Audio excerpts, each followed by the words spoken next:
Aujourd'hui, nous allons faire une comparaison entre un jeu de société et un accompagnement pour que vous puissiez un petit peu comprendre de manière plus imagée ce qui se passe. Dans un jeu de société, vous avez des règles du jeu et après vous avez des pions, des cartes, un plateau, etc. etc. En tant qu'être humain, nous avons tous nos règles de jeu qui s'assimilent à des croyances limitantes, des croyances aidantes, la manière dont on a évolué en fonction de nos expériences. Pour un enfant, ce qui est écrit sur ces règles, c'est « tu es illimité, tu peux faire tout ce que tu veux, bienvenue par ici, tu es génial, montre-nous qui tu es, on a envie de savoir qui tu es et montre-le au grand jour ». Vous voyez la différence. Donc ce qui va se passer, c'est qu'en grandissant, l'enfant va venir mettre à mal les croyances limitantes, les croyances aidantes du parent. Et c'est à partir de là que l'on a ce qu'on appelle des conflits, des problèmes de communication, des problèmes de compréhension. Ok ? À partir de là, ce qui est important, c'est que vous ayez les outils, les compétences et les méthodes pour comprendre ce qui se passe dans ces règles-là et pour aider l'enfant à faire ses croyances aidantes et ses croyances limitantes. Avant de faire ça, on doit être conscient de notre propre mode de fonctionnement.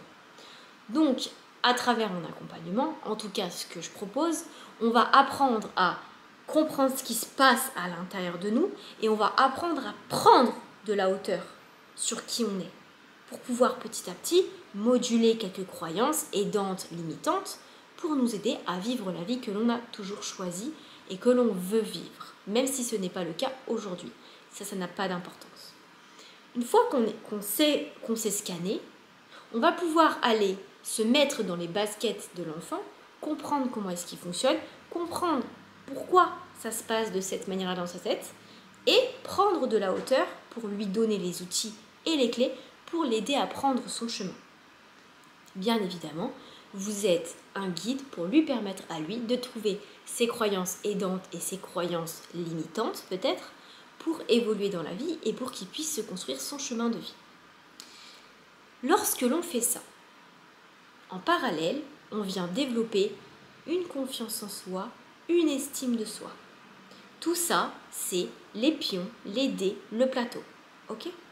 Lorsque vous avez ça en tête, vous savez exactement comment aider votre enfant, mais par-dessus tout, comment vous aidez-vous. Un enfant, tout ce qu'il a besoin, c'est que son parent soit heureux, et tout ce que veut un parent, c'est que son enfant soit heureux. À partir de là, vous voulez exactement la même chose. Mais la plupart du temps, il y a des sacrifices des deux côtés. L'idée, c'est de venir rééquilibrer tout ça pour créer une cohérence familiale et une harmonie familiale.